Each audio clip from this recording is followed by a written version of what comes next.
નમસ્કાર મિત્રો, સ્વાગત છે તમારું આપ સૌને સિયારી ચેનલ ગુજરાતી સાહિત્ય વેદને કુંજ યુટ્યુબ ચેનલમાં હું નિકુંજ પરમાર આપ સૌનું તહેદીલ સ્વાગત કરું છું મિત્રો। તો આજના વિડીયોમાં વાત કરવાના છીએ રાજ્ય સરકારના કર્મચારીઓ માટે સરકારે વહેલી સવારે આપેલ રાહતના સમાચાર। જો તમે રાજ્ય સરકારના કર્મચારી છો તમારા માટે આ વિડીયો ઉપયોગી બનશે।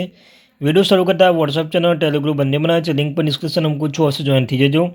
તમને આ ચેનલ પર સરકારી કર્મચારી, નિવૃત્ત કર્મચારી, પેન્શનધારક બાબત, તેમના પગાર, ડીએ, ડીઆર, એચઆરએ અન્યતા કોઈપણ અપડેટ આવે તો પણ તમને જાણ કરવામાં આવશે। તો આપણી આ ચેનલ એટલે કે મિત્રો ગુજરાતી સાહિત્ય વિદ નિકુંજ ચેનલને સબસ્ક્રાઇબ કરીને બેલ આઇકન બટન દબાવીને અવશ્ય જોઈન થઈ જજો વોટ્સઅપ ગ્રુપ ટેલિગ્રુપ બંને જગ્યાએ। તો મિત્રો જે રાજ્ય સરકારના જે કર્મચારીઓ છે તેમના માટે ખૂબ જ સારા સમાચાર આવી ગયા છે। તેઓ ઘણા લાંબા સમય સુધી રાહ જોઈ રહ્યા હતા, આખરે સુખદ અંત આવી ગયો છે। ચાલો જાણીએ વિગતવાર માહિતી।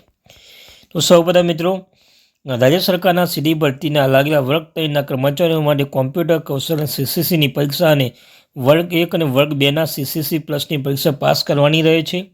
જો કે આ કર્મચારી કે અધિકારી એકવાર પરીક્ષા પાસ કર્યા બાદ સરકારની અન્ય નોકરી જોડાય તો તેને કોમ્પ્યુટર કૌશલ્યની પરીક્ષા પુનઃ આપવી પડતી નથી।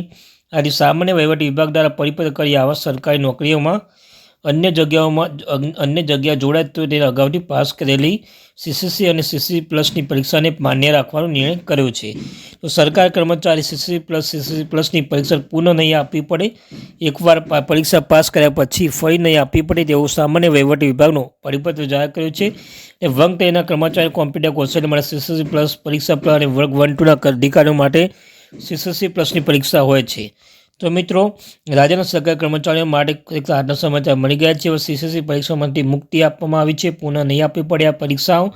તો મિત્રો, આવી ઇન્ફોર્મેશન માટે આપણી આ ચેનલ એટલે ગુજરાતી સાહિત્ય વિદ નિકુંજ ચેનલને સબસ્ક્રાઇબ કરીને બેલ આઇકન બટન દબાવવાનું ભૂલશો નહીં।